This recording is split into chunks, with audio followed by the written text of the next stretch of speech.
आप सभी छात्रों का इस चैनल पे स्वागत है। यूपी बोर्ड के साइंस के सिलेबस को लेके हम चल रहे थे, जिसमें एक इम्पॉर्टेंट लेसन है, लेसन नंबर 8, जीव जनन कैसे करते हैं, how living beings produce their ones again childs. जीव जनन कैसे करते हैं, इस टॉपिक को हम अच्छे से देखेंगे। नोट्स बनाते चलिएगा, अगर कॉपियाँ रखे हैं तो लिखते रहिएगा। जनन क्या है, एक सिंपल सी डिफिनेशन आती है। जनन वह प्रक्रिया है जिसके द्वारा सजीव अपने जैसे नए जीवों को उत्पन्न करते हैं। यह पृथ्वी पर जीवन की निरंतरता को बनाए रखने के लिए बहुत ही आवश्यक है। ठीक है, आई मीन रिप्रोडक्शन का प्रोसेस ह्यूमन बीइंग में ही नहीं, सभी तरह के जीवों में होता है, चाहे वह बैक्टीरिया हो, वायरस हो या कोई भी जीव हो, पौधे हों, प्लांट्स, एनिमल्स, सब में रिप्रोडक्शन पाया जाता है।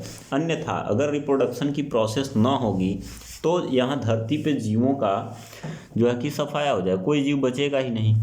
दूसरी पॉइंट्स क्या है इसके रिलेटेड, कोशिका के केंद्रक में पाए जाने वाले गुणसूत्रों के डीएनए का फुल फॉर्म इंपॉर्टेंट होता है, डीऑक्सीराइबोन्यूक्लिक एसिड, ये याद रखिएगा, कि अणुओं में आनुवंशिक गुण पाए जाते हैं। अच्छा, जिनके अंदर डीएनए पाए जाते हैं उनका जो है कि जो आनुवंशिक गुणधर्म हैं वो उसी डीएनए में जो है कि स्टोर किए गए रहते हैं और एक पीढ़ी से दूसरी पीढ़ी में जाते हैं।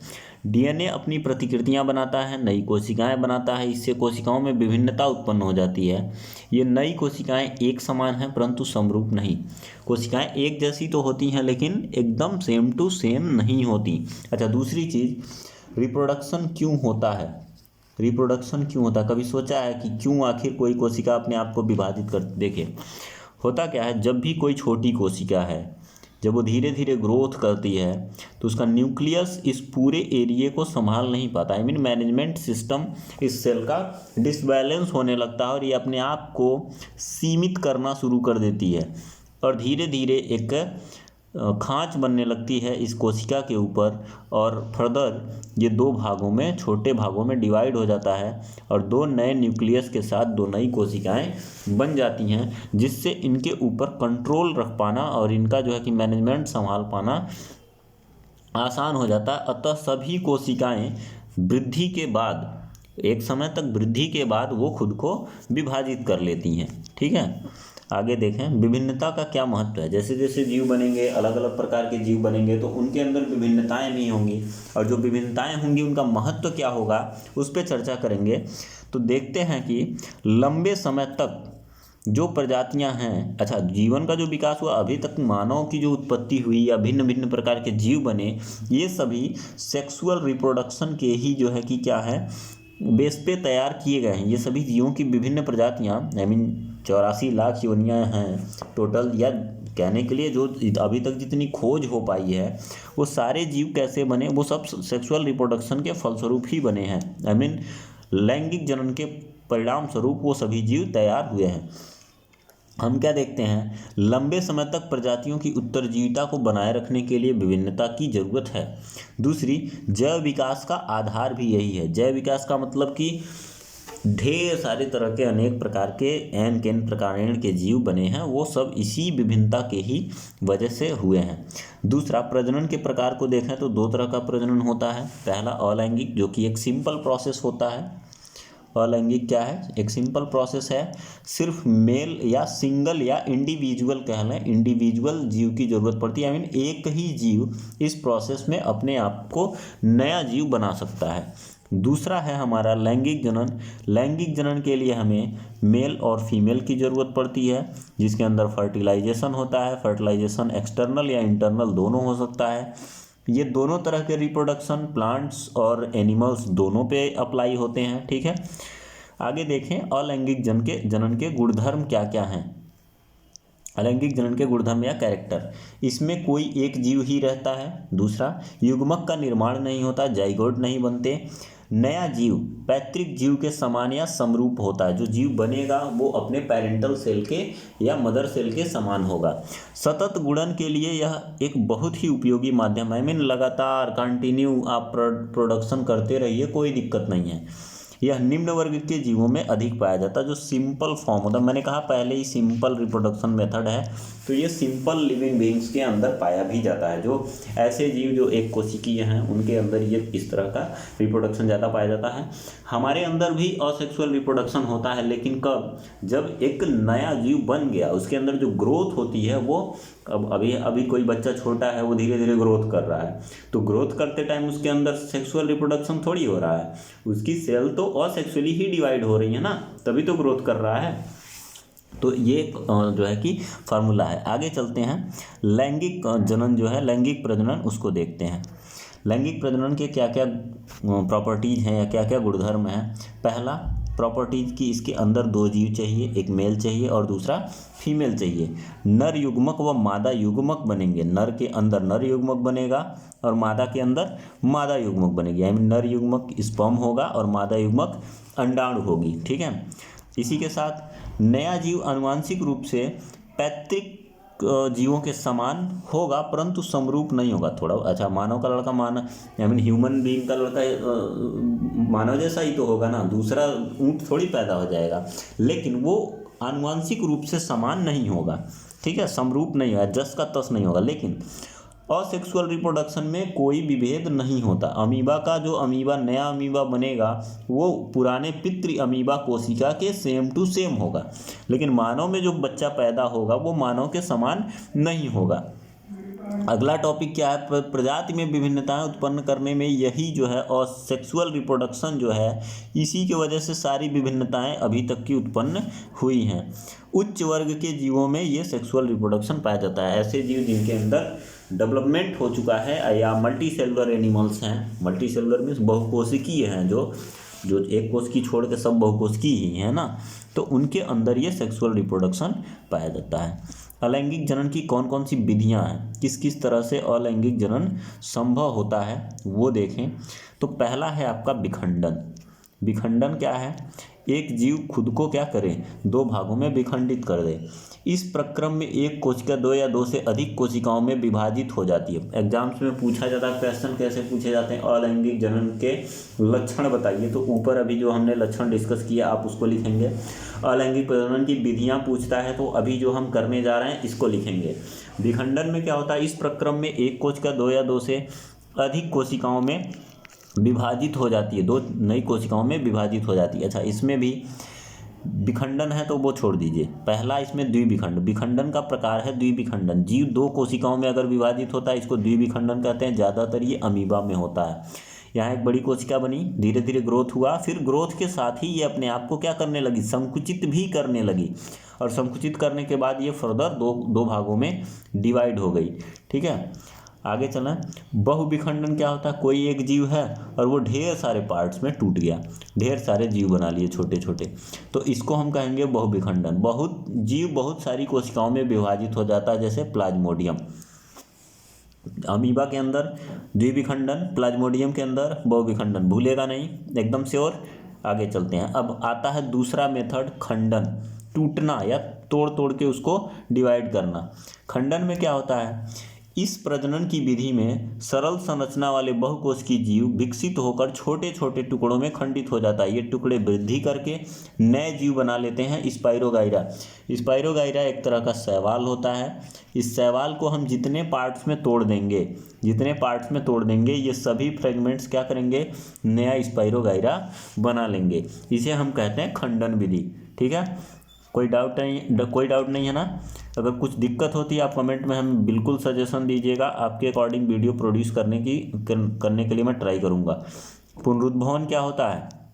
अलैंगिक जनन की ही ये विधि है। अच्छा, आपसे कह दे कि अलैंगिक जनन की विधियों का वर्णन करिए, तो आप पॉइंट डाल के ऐसे लिखेंगे, खंडन विधि, विखंडन विधि, विखंडन में द्विविखंडन, बहुविखंडन, इसके बाद पुनरुद्भवन। अगला पॉइंट हमारा क्या आता है? पुनरुद्भवन।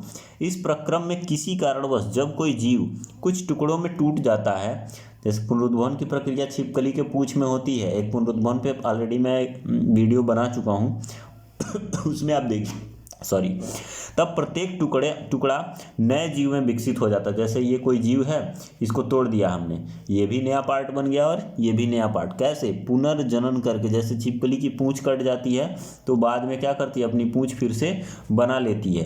ठीक है, तो ये पुनरुद्भवन का प्रोसेस होता है। हमारे बॉडी में भी पुनरुद्भवन होता है। सबसे ज़्यादा किस में होता है? लीवर में। लीवर मीन्स यकृत।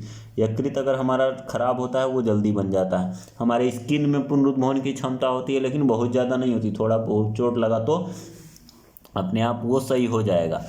अगला देखें, जो ये पुनरुद्भवन का जो प्रोसेस है वो प्लेनेरिया और हाइड्रा में है। देखिए, इसको 3 भागों में काट दिया, तीनों नया प्लेनेरिया बन गया। हाइड्रा को डिवाइड कर दिया, हाइड्रा क्या हुआ? नया हाइड्रा बना लेता है। अगली जो है असेक्सुअल रिप्रोडक्शन या अलैंगिक जनन की जो विधि है वो है मुकुलन। मुकुल क्या होता है मैं बता रहा हूँ। ये हाइड्रा और ईस्ट के ही विशेष तरह के एग्जाम्पल इसी में पाए जाते हैं, हाइड्रा और ईस्ट के अंदर। इस प्रक्रम में जीव के शरीर पर एक उभार बनता है। यहाँ देखिएगा, इसको हम कहते हैं बड। ठीक है, उभार बनेगा जिसे मुकुल कहेंगे, या इंग्लिश में बड कहते हैं, हिंदी में मुकुल कहते हैं। यह मुकुल पहले नन्हे फिर पूर्ण रूप से जीव में विकसित हो जाएगा और जनक से अलग हो जाएगा। यहाँ थोड़ा सा बढ़ा, फिर ये पूरी तरह से एक नए हाइड्रा का रूप लेकर के जो है कि अलग हो जाता है। ये इसके अंदर एक रिप्रोडक्शन का मेथड है। हाइड्रा वो वाला रिप्रोडक्शन पुनरुद्भवन वाला भी करता है, मुकुलन भी करता है, दोनों तरह से रिप्रोडक्शन हो सकता है इसके अंदर। अगला मेथड क्या है? बीजाणु महासंघ। इसको आप थोड़ा सा ध्यान से समझिएगा। जीवों के अंदर ये ऊपर एक ऐसी संरचना स्पोरेंजियम बनती है, इसके अंदर छोटे छोटे एक पैकेट मान लो, इसके अंदर छोटे छोटे स्पोर भरे होते हैं। स्पोर मीन्स ऐसा पार्ट्स जैसे जिससे नए जीव की उत्पत्ति हो सके, उसको हम स्पोर कहते हैं। कुछ जीवों के तंतुओं के सिरे पर बीजाणुधानी बनती है, जिसमें बीजाणु होते हैं, छोटे छोटे स्पोर या बीजाणु होते हैं। बीजाणु गोल गोल संरचनाएं होती हैं जो एक मोटी भित्ति से रक्षित होती हैं। अनुकूल परिस्थिति मिलने पर बीजाणु वृद्धि करने लगते हैं और वृद्धि करने के बाद ये फट जाते। जैसे सरसों देखा आपने, सरसों धीरे धीरे बढ़ेगा, उसके अंदर ढेर सारे दाने होते हैं, और जब वो खूब अच्छी तरह से सूख जाता है, वृद्धि कर जाता है, तो सरसों की जो फली होती है वो फट जाती है और सारे दाने बिखर जाते हैं। ऐसे ही स्पोर जो है ये भी परिपक्व होने के बाद फट जाता है और इसके अंदर के स्पोर जो है वो पृथ्वी पे गिर जाते हैं, और अनुकूल परिस्थिति जब भी आएगी वो स्पोर क्या होंगे? नए नए प्लांट्स को बना लेंगे। कोई डाउट? हाँ, ठीक है। अगला क्वेश्चन अगला जो है कि मेथड देखते हैं, कायिक प्रवर्धन। कायिक प्रवर्धन को हम वेजिटेटिव रिप्रोडक्शन कहते हैं। कायिक प्रवर्धन भी एक प्रकार का असेक्सुअल रिप्रोडक्शन है। कुछ किताबों में वेजिटेटिव रिप्रोडक्शन के नाम से एक अलग टॉपिक के रूप में इसको दिया जाता है, लेकिन ये भी असेक्सुअल रिप्रोडक्शन का ही एक पार्ट है, जिसमें किसी प्लांट के शरीर से, आई मीन जड़, तना, फूल, पत्ती, फल, किसी चीज़ से अगर रिप्रोडक्शन होता है तो उसको हम कायिक प्रवर्धन कहते हैं। शरीर के किसी हिस्से से, कायिक मीन्स शरीर, और प्रवर्धन में उससे नया चीज़ बनाना। कुछ पौधों में नए पौधों का निर्माण किससे करते हैं? उनके कायिक भाग, जड़, तना, पत्ती आदि से ही कर लेते हैं। इसी को हम कायिक प्रवर्धन कहते हैं। जड़ द्वारा किस में होता है? डहेलिया और शकरकंदी। तने का आलू और अदरक। पत्तियों द्वारा ब्रायोफिल्म। इसका सिर्फ एक उदाहरण आपको देखने को मिलता है, ब्रायोफिल्म। इसकी पत्तियों की कोर पर कलिकाएँ होती हैं। ऐसे पत्ती होता है, इस पर छोटी छोटी कलिका निकल जाती है। ठीक है, इसी कलिकाओं से जो है कि नया पौधा विकसित हो जाता है।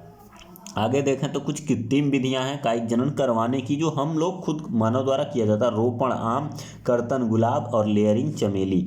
रोपण क्या करते हैं? पौधे को लाएंगे और उसको लगा देंगे, ये रोपण है। कर्तन गुलाब के स्टेम को काट करके लगा देंगे, तो ये भी क्या है? कृत्रिम विधि है। लेयरिंग, चमेली की लेयरिंग कर दी जाती है, उसको ला करके कहीं से पार्ट्स जो है कि अलग करके और उसको दूसरे जगह फिक्स कर दिया जाता है। ये लेयरिंग की मेथड होती है। ठीक है, 3 विधियां याद रखिएगा। कलम लगाना, ये सब भी है, बांध लगाना, गांठ लगाना। बहुत सारे डीप में हाई स्कूल के लेवल पे बहुत ज़्यादा नहीं है, लेकिन आगे अगर हम आपको बताएं तो गांठ लगाना, कलम लगाना, ये सब भी इसी में आता है। ठीक है, अगला मोस्ट इम्पॉर्टेंट जो क्वेश्चंस आपके आज के टाइम के दौरान बनते हैं वो टिश्यू कल्चर होता है। टिश्यू कल्चर या उत्तक संवर्धन आता है। बहुत ज़्यादा इम्पॉर्टेंट टॉपिक है, आपके लेवल पे है, और ये आजकल पूछा जाने वाला सबसे इम्पोर्टेंट क्वेश्चन है इस लेसन से। अगर रिप्रोडक्शन पढ़ते हैं तो टिश्यू कल्चर बिल्कुल आपको पता होना चाहिए। इस विधि में शाखा के सिरे से कोशिकाएं ले ली जाती हैं, प्लांट से कुछ सेल्स को हम बाहर निकाल लेंगे, उन्हें उनके पोषक माध्यम में रख दिया जाएगा। कृत्रिम रूप से लैब में तैयार किए जाते हैं ये कोशिकाएं गुणन करके नए कोशिकाओं के गुच्छे, जिन्हें हम क्या कहते हैं, कैलस बनाएंगे, इनमें परिवर्तित हो जाती हैं। कैलस बना लेंगी। कैलस को हार्मोन के माध्यम में रख दिया जाएगा। जो पौधों को हार्मोन्स या जो उनको पोषण चाहिए वो कृत्रिम रूप से दिया जाएगा। उनसे ये विभेदित होकर नए पौधे का निर्माण करेंगी। फिर इसे मिट्टी में रोपित कर दिया जाएगा, जैसे आर्किक और सजावटी पौधे बनाए जाते हैं। अच्छा, ये जो उत्तक संवर्धन है, अच्छा कोई प्लांट्स अपने आप से अगर रिप्रोडक्शन करता है तो उसमें में भी टाइम लगेगा, लेकिन उत्तक संवर्धन करवा करके हम ढेर सारे पौधे, नए नए पौधे तैयार कर सकते हैं। अपनी इच्छा अनुसार जितने पौधे चाहिए जिस चीज़ के, उतने हम तैयार कर सकते हैं। इसी को हम टिश्यू कल्चर कहते हैं या कृत्रिम उत्तक संवर्धन विधि कहते हैं। अच्छा, कायिक संवर्धन से क्या लाभ हैं, इससे क्या प्रॉफिट हैं? बीज उत्पन्न न करने वाले पौधे जैसे केला, गुलाब आदि के नए पौधे हम बना सकते हैं।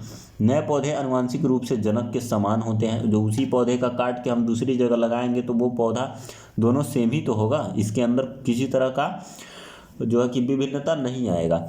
बीज रहित फल उगाने में मदद मिलती है। ये जो टिश्यू कल्चर करेंगे उसमें हम अपना मनचाहा पौधा भी बना सकते हैं। पौधे उगाने का सस्ता और ये आसान तरीका है।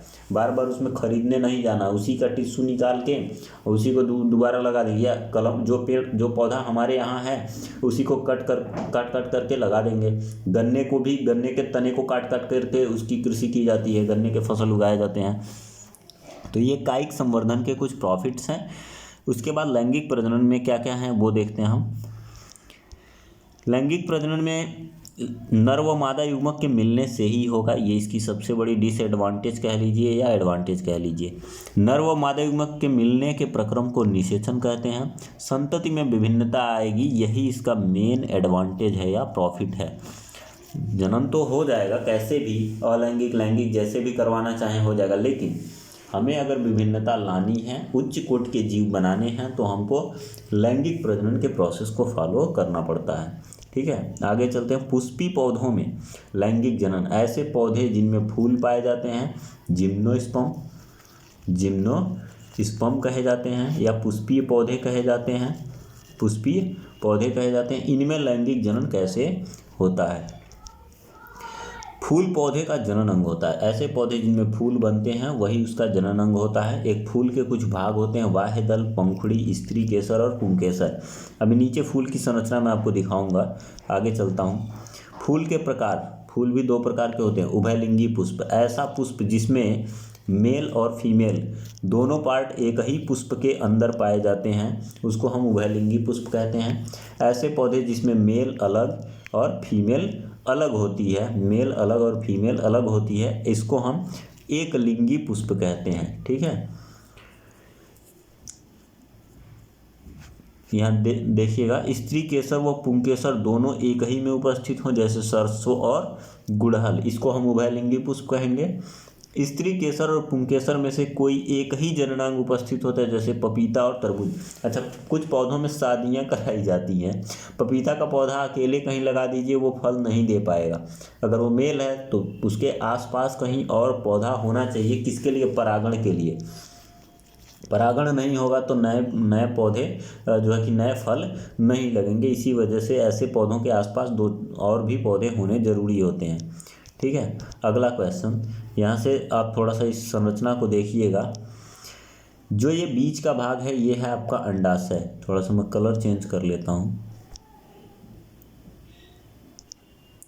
ठीक, ये बीच वाला जो भाग है ये क्या है? अंडाशय है। यहाँ जो ये ऊपर का कुछ हिस्सा, ये जो किनारे किनारे वाले हैं, ये आपके परागकोश हैं। परागकोश है, यहाँ लिखा हुआ है। ये जो हल्के हल्के पीली पीली लाइन दिख रही है आपको, परागकोश को पकड़ने वाली जो लाइन है, इसको हम तंतु कहते हैं। परागकोश और ये तंतु पूरा मिलकर क्या बनाता है? पुंकेसर कहा जाता है। और स्त्री वाले पूरे भाग को स्त्री केसर कहते हैं, पुरुष वाले पूरे भाग को पुंकेसर मेल, और इधर फीमेल वाले भाग को स्त्री केसर कहते हैं, ठीक है। इसको इंग्लिश में एंड्रोसियम और गैनोसियम कहते हैं। यहाँ वर्तिकाग्र है, सबसे ऊपर वाला जो भाग है, ये जो सबसे ऊपर वाला भाग है ये क्या है, वर्तिकाग्र है। ये जो नली आई हुई है ये वर्तिका है, नीचे अंडाशय है। अच्छा, ये जो गुलाबी गुलाबी दिख रहा है, ये जो 100 पीस वाला पार्ट्स होता है ये बाह्य दलपुंज या दलपुंज कहा जाता है, ठीक है। ये जो गुलाबी वाला भाग है ये दलपुंज है, ये हरा वाला बाह्य दलपुंज है। ये पंखुड़ियाँ हैं, पंखुड़ियाँ कहिए या दलपुंज कहिए, बात वही हुई। यहाँ बाह्य दल है और ये जो है कि बीजांड है। और ये पुष्प वृंत कहा जाता है। क्या कहा जाता है, पुष्प वृंत। जो फूल को पकड़े रहता है, थामे रहता है, इसको पुष्प वृंत कहते हैं। आगे चलेंगे, बीज निर्माण की क्या प्रोसेस होती है, पौधों में बीज कैसे बनता है, फूल लगेंगे, फल लगेंगे, बीज बनेगा, यही सब तो प्रोसेस है, देखेंगे। परागकोश में उत्पन्न परागकण हवा, पानी या जंतु द्वारा उसी फूल के वर्तिकाग्र या दूसरे फूल के वर्तिकाग्र पर स्थानांतरित हो जाते हैं। इस प्रोसेस को हम परागण कहते हैं। परागण दो तरह का होता है, स्वपरागण या परपरागण। स्वपरागण कब होगा, जब उसी फूल पे जाएगा या उस फूल के उस पौधे के किसी भी पुष्प पे चला जाए, वो स्वपरागण है। लेकिन अगर एक पुष्प का जो है कि अगर ये एक फूल है, यहाँ का परागकण दूसरे पौधे के, ये दूसरा कोई दूर पौधा है, ये भी एक पौधा है, यहाँ से अगर यहाँ आता है तो ये परपरागण हुआ। अगर इसी फूल के दूसरे में चला, इसी पौधे के दूसरे फूल में चला गया तो यहाँ स्वपरागण होगा, ठीक है। इतना आप लोग माइंड रखिएगा। आगे चलते हैं। परागकण से एक नलिका विकसित होती है जो वर्तिका से होते हुए बीजांड तक पहुँचती है। ऊपर मैंने आपको दिखाया था। अंडाशय के अंदर ये जो वर्तिका है, वर्तिका से यहाँ एक नली निकली थी जो अंडाशय में गई थी, यही तो वर्तिका नली है। और ये ऊपर वाला वर्तिकाग्र है। अंडाशय के अंदर नर व मादा युग्मक का निषेचन होता है तथा युग्मनज का निर्माण होता है। ये जो अंडाशय है यहीं पे निषेचन होगा, यहाँ ऊपर वर्तिकाग्र है, अंडाशय में निषेचन होगा और यहीं पे युग्मनज का निर्माण होगा। युग्मनज के विभाजन के बाद भ्रूण का निर्माण होगा। बीजांड से एक कठोर आवरण विकसित होकर बीज में बदल जाएगा। यही जो है कि बीजांड के अंदर ही जो है बीज बन जाएगा। अंडाशय जो है वही बाद में क्या होगा, आगे चल के पूरा अंडाशय जो है कि फल में बदल जाएगा। पूरा अंडाशय क्या होगा, जो नीचे बड़ा सा अंडाशय है यही पूरा फल में बदल जाएगा। और फूल के सभी किनारे वाले जो दल पुंज, वाह्य दल पुंज और कलियां, पंखुड़ियां, वर्तिकाग्र, परागकोश सब झड़ के गिर जाएंगे, ठीक है। ये पूरा प्रोसेस होता है फूल का। ये आपका स्ट्रक्चर है, इसका स्क्रीनशॉट ले लेंगे। ये एग्जाम्स में बनाने के लिए आ सकता है, इंपॉर्टेंट है। पुष्पी पौधे के और जो है कि पुष्प का वर्णन करिए, पुष्प के भागों का वर्णन करिए, ये पूछा जा सकता है आपसे। मादा में प्रजनन कैसे होता है, मानव में लैंगिक प्रजनन होता है, ये सबको पता है। लैंगिक परिपक्वता क्या होती है, जीवन का वह काल जब नर में शुक्राणु और मादा में अंड कोशिका बनने का निर्माण शुरू हो जाता है, तो ऐसी अवस्था को हम लैंगिक परिपक्वता कहते हैं। किशोरावस्था की इस अवधि को यौनारंभा कहते हैं, जो कि 10 से 12 वर्ष की उम्र में मैच्योरिटी आ जाती है। बालकों में 11 से 13, बालिकाओं में 10 से 12 की उम्र डिसाइड की गई है, ठीक है। कौन कौन से लक्षण आते हैं परिवर्तन के दौरान यौनारंभ में, इसको किशोरावस्था या एडोलसेंस भी कहते हैं। एडोलसेंस किशोरावस्था, एडोलसेंस किशोरावस्था कहते हैं या यौनारंभ कहते हैं। किशोरों में कौन कौन से चेंज होते हैं, कांख व जननांग के पास गहरे बाल आने लगते हैं, त्वचा का तैली होना और मुहासे निकलने लगते हैं। बालिकाओं में स्तन के आकार में वृद्धि होने लगती है और रजोधर्म का जो है कि प्रारंभ हो जाता है, जिसको रजो दर्शन कहते हैं। क्या कहते हैं, रजो दर्शन कहते हैं या मोनार्च कहते हैं, मोनार्च, ठीक है। आगे चलते हैं। लड़कों में और कौन कौन से परिवर्तन होते हैं, बाह्य परिवर्तन, चेहरे पे दाढ़ी व मूछ निकलने लगेंगे, आवाज़ फट जाएगा। ये परिवर्तन संकेत देते हैं कि लैंगिक परिपक्वता हो रही है, ठीक है। और कुछ हार्मोनल चेंजेस जो होते हैं वो अंदर होते हैं।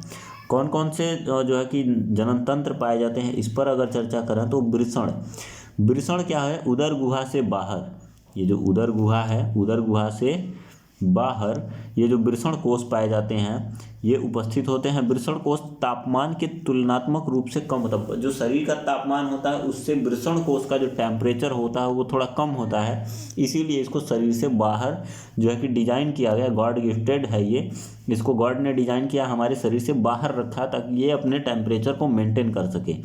और इसी विशेष टेम्परेचर पे शुक्राणुओं के बनने के लिए जो है कि सही तापमान होना चाहिए जिस पे शुक्राणु अच्छे से बन सकें। अगर ज़्यादा टेम्परेचर दिया शुक्राणु बनने बंद हो जाएंगे, बने हुए शुक्राणु खराब हो सकते हैं। नर युग्मक शुक्राणु यहीं इसी वृषण के अंदर बनते हैं। वृषण ग्रंथि टेस्टोस्टेरॉन हार्मोन स्रावित करती है। जो वृषण है, टेस्टिस है, यहाँ से एक हार्मोन निकलता है जो टेस्टोस्टेरॉन कहलाता है। यही टेस्टोस्टेरॉन शुक्राणुओं के उत्पादन को कंट्रोल करता है और लड़कों में यौन अवस्था को में होने वाले परिवर्तनों को भी स्टार्ट करवाता है। यहीं से शुक्रवाहिनी निकलती है जो शुक्राणुओं को कहाँ पहुँचा देती है, वृषण से शिश्न तक पहुँचाने का काम करती है। या शुक्रवाहिनी जो है शुक्राशय तक जाती है। शुक्राशय में शुक्राणुओं को इकट्ठा कर लिया जाता है। शुक्राशय जो है कि एक थैली है, जैसे मूत्राशय होती है ऐसे ही शुक्राशय भी होती है। मूत्राशय में मूत्र इकट्ठा होता है, शुक्राशय में शुक्राणु इकट्ठा पड़े रहते हैं। यहीं से एक मार्ग निकलता है मूत्र मार्ग। यह मूत्र और वीर्य दोनों के बाहर जाने का मार्ग होता है। मैं एक फ्रेश फिगर बना देता हूँ यहाँ से। ये आपका शिश्न है, यहाँ आपकी टेस्टिस है। टेस्टिस से बनकर ये आता है यहाँ शुक्राशय होता है। शुक्राशय में शुक्राणु रुकता है और यहाँ शुक्राशय में स्टोर होता है और यहीं से जो है और यहीं बीच में जो है क्या होता है, यूरो बैग होता है, यूरिन के इकट्ठा होने का जगह होता है। और यहीं से जो है कि एक मार्ग आता है जो दोनों के लाने का कार्य करता है। यहाँ से ऊपर से होते हुए शुक्राणु निकलते हैं और यहाँ से आपका यूरिन निकलता है। इसीलिए मानव के जनन तंत्र को मूत्रोजनन तंत्र भी कहा जाता है। मूत्रोजनन तंत्र भी कहा जाता है मानव के जनन तंत्र को। ठीक है, तो मूत्र मार्ग आपका हो गया। यह मूत्र और वीर्य दोनों के बाहर ले जाने का काम करता है। बाहरी आवरण के साथ इसे शिश्न कहते हैं। आगे चलते हैं। ये आपका नर जनन तंत्र का हिस्सा चल रहा है। कुछ ग्रंथियां जो मानव जनन तंत्र के या नर जनन तंत्र से संबंधित हैं ग्रंथियां, शुक्राशय ग्रंथि और प्रोस्टेट ग्रंथि। प्रोस्टेट ग्रंथि बढ़ जाती है, ज़्यादातर ये ओल्ड एज की अवस्था में होता है। और स्राव शुक्रवाहिनियाँ होती हैं। शुक्राणु तरल माध्यम में होते हैं। यह माध्यम उन्हें पोषण भी देता है, उनके स्थानांतरण में सहायता करता है। शुक्राणु तथा ग्रंथियों का स्राव मिलकर वीर्य बनाता है। इसी वीर्य को स्पर्म कहा जाता है। वीर्य को ही स्पर्म कहा जाता है। स्पर्म वीर्य के अंदर होता है। ये जो माध्यम के साथ इसके साथ पोषण का माध्यम प्रोटीन भी तो होता है। और ये गति कैसे करता है, इसके अंदर माइटोकांड्रिया पाई जाती है, इसलिए ये गति करता है। आगे चलें तो ये आपका फिगर एक बार ध्यान से देखेंगे। यहाँ देखिएगा, ये आपका मूत्राशय है। मूत्राशय से एक नली आई जो शिश्न से बाहर निकल जाती है। ये आपका टेस्टिस है, यहाँ से स्पर्म बनता है और यहाँ आके शुक्राशय में रुक जाता है। यहाँ देखिए शुक्राशय बना हुआ है। शुक्राशय के होने के बाद यहाँ बीच में प्रोस्टेट ग्लैंड भी है, शुक्रवाहिनियाँ हैं। यहाँ से देखिएगा, ये शुक्रवाहिनी है और ये मूत्राशय है। मूत्र नलिका, यहाँ से पेशाब ऊपर से आएगा, यहाँ इकट्ठा होगा और यहाँ से निकल करके बाहर चला जाएगा।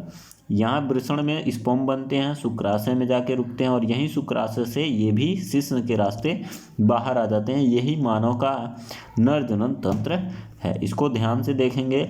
मे भी फिगर ड्रा करने को आ जाए या एग्जाम्स में इसका वर्णन करने के लिए आ जाए कि मानव के नर जनन तंत्र का वर्णन करिए, तो आपको सारे पार्ट्स के बारे में और उनके वर्क और फंक्शन के बारे में बताना होगा। आगे देखें, मादा जनन तंत्र के अंदर कौन कौन से अंग आते हैं। तो पहला आता है अंडाशय। अंडाशय क्या है कि अभी आपको एक फिगर ड्रा कर लेता हूं मैं। ये है आपका ओवरी या अंडाशय, यहाँ आपका गर्भाशय, ये आपकी नलिका हो गई, डिंब नलिका या फैलोपियन नलिका। मादा युग्मक तथा अंड कोशिका का निर्माण अंडाशय में होता है। यहाँ ओवरी ही अंडाशय होती है। यहीं पे जो है कि क्या होता है, मादा जो है कि अंड का निर्माण होता है। लड़की के जन्म के समय ही अंडाशय में हजारों अपरिपक्व अंडे होते हैं। हजारों नहीं, 2000, सिर्फ गिन करके 2000।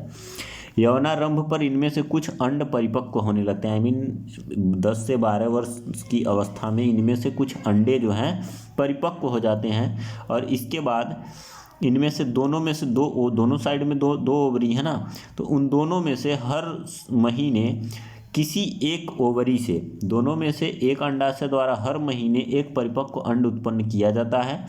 और ये अंडाशय एस्ट्रोजन और प्रोजेस्टेरॉन हार्मोन्स को भी, एस्ट्रोजन और प्रोजेस्टेरॉन हार्मोन दोनों नाम याद रखिएगा, ये हार्मोन्स मासिक धर्म को भी रेगुलेट करने में सहायक होते हैं, इसलिए ये इंपॉर्टेंट है, इनको याद रखिएगा।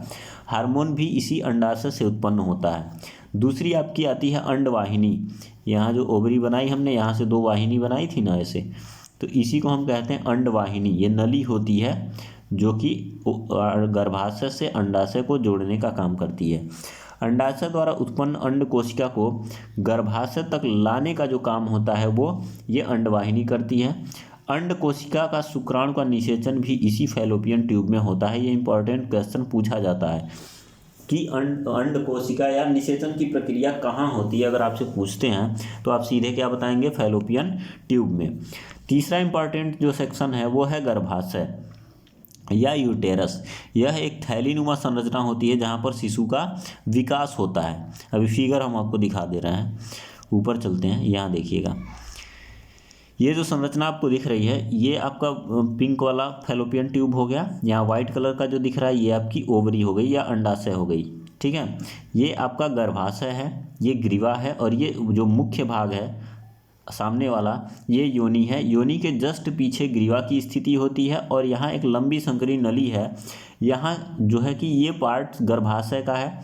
आपको दो चीज़ें फैक्ट्स में बता देता हूँ यहाँ पे। हमारे बॉडी की सबसे मजबूत मसल्स अगर देखी जाए तो वो सबसे पहले तो हार्ट की होती है। हार्ट के बाद अगर देखी जाए शरीर की दूसरी मजबूत मसल्स कौन सी होती है तो वो इसी गर्भाशय की मसल्स होती हैं, आई मीन मांसपेशियाँ होती हैं जो सबसे मजबूत होती हैं। तो ये हो गया हमारा गर्भाशय। यहाँ शिशु का विकास होता है और गर्भाशय ग्रीवा मार्ग द्वारा योनि में जाके खुलती है और यही योनि के संपर्क मार्ग से ही स्पर्म का आदान प्रदान किया जाता है और यहाँ से होते हुए ये फैलोपियन ट्यूब में जाकर फर्टिलाइज हो जाता है। ठीक है, आगे बढ़ते हैं। जब अंड कोशिका का निषेचन होता है तो क्या होता है, आई मीन स्पर्म गया अंदर, अंड कोशिका बनी थी, वहाँ गया, निषेचन होगा तो क्या होगा।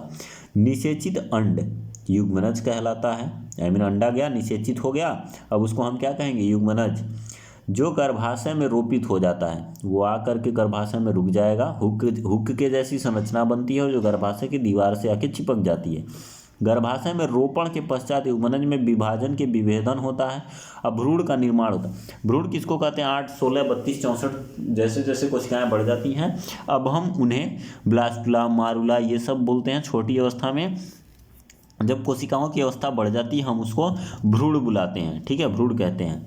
और ये प्लेसेंटा बनती है, यह एक विशिष्ट ऊतक होता है जिसकी तस्तरी नुमा संरचना गर्भाशय में धंसी रहती है। इस तरह का अगर गर्भाशय है तो ऐसे ही तस्तरी जैसा चिपका रहेगा, यहाँ से नाल निकलेगी, यहाँ जो है कि बच्चा ऐसे उल्टा पड़ा रहता है। माँ के रक्त से ग्लूकोज, ऑक्सीजन ये सब भ्रूण को प्रदान करता है। भ्रूण द्वारा उत्पादित अपशिष्ट पदार्थों का निपटान भी इसी जो है कि अंग से किया जाता है जिसको हम प्लेसेंटा कहते हैं या हिंदी में इसको अपरा कहते हैं। अंड के निषेचन से लेकर शिशु के जन्म तक के समय को गर्भकाल कहते हैं। इसकी अवधि लगभग 9 महीने होती है या 180 दिन होती है, 270 दिन होती है। आगे चलते हैं। जब अंड का निषेचन नहीं होता तो क्या होता है। अच्छा, अंडा निषेचित हुआ तो नए बच्चे का जन्म होगा। अगर अंडा निषेचित नहीं हुआ तो क्या होगा। हर महीने गर्भाशय खुद को निषेचित अंड प्राप्त करने के लिए तैयार करता है। अगर अंड मिलेगा, निषेचन होगा तो बच्चा पैदा होगा। अगर नहीं हुआ तो गर्भाशय की भित्ति मांसल व स्पंजी बन जाएगी उसी अंड को जो है कि भ्रूण कोशिका या जो है कि निषेचित अंड को पकड़ने के लिए। यह भ्रूण के विकास के लिए बहुत ज़रूरी होती है कि भित्ति मोटी हो जाए और मुलायम और स्पंजी हो जाए। लेकिन आगे बढ़ेंगे, नहीं हुआ तो क्या होगा, निषेचन नहीं हुआ। यदि निषेचन नहीं हुआ तो इस भित्ति की आवश्यकता नहीं रहती, अतः यह परत धीरे धीरे टूटकर योनि मार्ग से रक्त एवं म्यूकस के रूप में बाहर निकलने लगती है। यह चक्र लगभग 1 महीने का समय लेता है। इसे ऋतुस्राव या रजोधर्म कहते हैं। पहली बार जब ऋतुस्राव या रजोधर्म आता है तो इसको रजोदर्शन कहते हैं, और अगर आखिरी बार आता है तो इसे रजोनिवृत्ति कहते हैं। 40 से 50 वर्ष की उम्र के बाद अंडाशय से अंड उत्पन्न नहीं होते, इस रजोधर्म बंद हो जाता है, ऐसी अवस्था को रजोनिवृत्ति कहते हैं। और जब किशोरावस्था में पहली बार रजोदर्शन होते हैं, मासिक धर्म प्रदर्शित होता है, इस अवस्था को हम रजोदर्शन कहते हैं। अगला देखें, जनन स्वास्थ्य से संबंधित क्या क्या दिक्कतें आती हैं। ये सब देखिए, समाज में ऐसी चीज़ों को बोलना या कहना थोड़ा सा ऑड लगता है लोगों को, लेकिन ये सभी चीज़ें हानिकारक हो सकती हैं अगर आप थोड़ी सी भी जानकारी के अभाव में हैं तो। इस चीज़ों को हमें बताना बहुत ज़रूरी है। मैं इसलिए ये हाई स्कूल के सिलेबस में इसीलिए इसको किशोरावस्था की उम्र में ही आपको किशोरावस्था के बारे में जानकारी मिले, इसीलिए इसको सम्मिलित किया गया आपके पाठ्यक्रम में। जनन स्वास्थ्य का अर्थ क्या है? जन्म से रिलेटेड जो भी बीमारियां होने वाली हैं, जो भी धारणाएं हैं, मानसिक, सामाजिक या शारीरिक रूप से जो लोग सोचते हैं, उनमें जो परंपरागत चली आ रही जो ऐसी रूढ़िवादिताएं हैं, उनको ख़त्म करना, ये जनन स्वास्थ्य है। जनन से रिलेटेड स्वास्थ्य को जानना। जनन से संबंधित सही आयाम क्या है? शारीरिक, मानसिक, सामाजिक और व्यवहारिक रूप से व्यक्ति को स्वस्थ होना चाहिए। ऐसा नहीं कि उसके अंदर बीमारी बता ही नहीं रहा है, किसी को कोई सामाजिक रूप से प्रॉब्लम है, किसी को मानसिक प्रॉब्लम है, व्यवहारिक प्रॉब्लम है, वो नहीं शेयर कर रहा, वो बीमार हो जाएगा धीरे धीरे, और उसके अंदर बीमारियां जब ऐसी रूप ले लेंगी तो पता चलने के बाद भी कोई कुछ नहीं कर सकता। ऐसी कई सारी बीमारियां हैं। रोगों का लैंगिक संचरण कैसे होता है? ट्रांसमिटेड डिजीज होती हैं गोनोरिया और सिफिलिस, जो जीवाणुओं द्वारा होती हैं। विषाणुओं के द्वारा मस्सा और HIV ads acquired immuno deficiency syndrome, और HIV का full form human immuno virus. Condom के उपयोग से इन रोगों का संचरण रोक पाना संभव है। ठीक है। दूसरा, गर्भरोधन, ये भी जनन स्वास्थ्य से संबंधित तथ्य है। अगर ऐसा नहीं हुआ तो भारत की पॉपुलेशन ऐसे ही बढ़ी हुई है, और इस पे लगाम लगाना जरूरी है। इसीलिए कई सारी नई पॉलिसीज भी बनाई जाती हैं। मे भी हो सकता है हम दो हमारे दो वाला सिद्धांत हम दो हमारे एक पे आ जाए। तो गर्भरोधन, गर्भधारण को रोकना, ये जो है कि जनन स्वास्थ्य से, इसमें कई सारी तरकीबों का यूज किया जाता है। गर्भरोधन के प्रकार में पहला है यांत्रिक अवरोध। शुक्राणु को अंड कोशिका तक पहुंचने ही न दिया जाए, इसके लिए शिश्न को ढकने वाले कंडोम तैयार किए जाते हैं, और योनि में रखे जाने वाले सर्वाइकल कैप बनाए जाते हैं। दो हैं, एक मेल के लिए एक फीमेल के लिए, जो कि यांत्रिक अवरोध उत्पन्न करके स्पर्म को उसके निषेचन स्थान तक पहुंचने से रोक लिया जाए। ये जो है कि गर्भरोधन का प्रकार हो सकता है। दूसरी, रासायनिक तरकीबें क्या हो सकती हैं? मादा में अंडे को बनने ही ना दिया जाए, इसलिए दवाइयाँ ली जाती हैं जो हार्मोन के संतुलन को प्रभावित करती हैं। यह थोड़ी सी नुकसानदायक हो सकती हैं, क्योंकि ये केमिकली फॉर्म की जाती हैं और बॉडी का बैलेंस आपका बिगड़ सकता है, हार्मोनल चेंजेस होंगे, तो ये थोड़ी सी हानिकारक होती हैं। इसके अन्य प्रभाव भी हो सकते हैं, साफ साफ लिखा हुआ है। अगला जो है कि विधि क्या हो सकता है? IUCD, ultra uterine contraceptive device, जैसे लूप या कॉपर टी। कॉपर टी ऐसे होता है, इस पर कॉपर की एक लेयर लपेटी गई होती है। ये कॉपर जो है ये स्पर्म को मार देता है, कॉपर जो है स्पर्म को मार देता है, यही इसकी प्रोसेस है। कॉपर टी को गर्भाशय में छोड़ दिया जाता है। चौथा है शल्य क्रिया, नसबंदी। नसबंदी पुरुष की भी हो सकती है और मादा की भी हो सकती है। पुरुष की नसबंदी को वैसेक्टॉमी कहते हैं, और मादा की नसबंदी को ट्यूबेक्टॉमी कहते हैं। ये वैसेक्टॉमी क्यों कहते हैं? एक वासा डिफरेंसिया जो होता है, शुक्र नलिका होती है, वासा डिफरेंसिया कहते हैं। इसी वासा डिफरेंसिया को ब्लॉक कर दिया जाता है, इसीलिए इसको वैसेक्टॉमी कहते हैं। और जो फैलोपियन ट्यूब होती है फीमेल के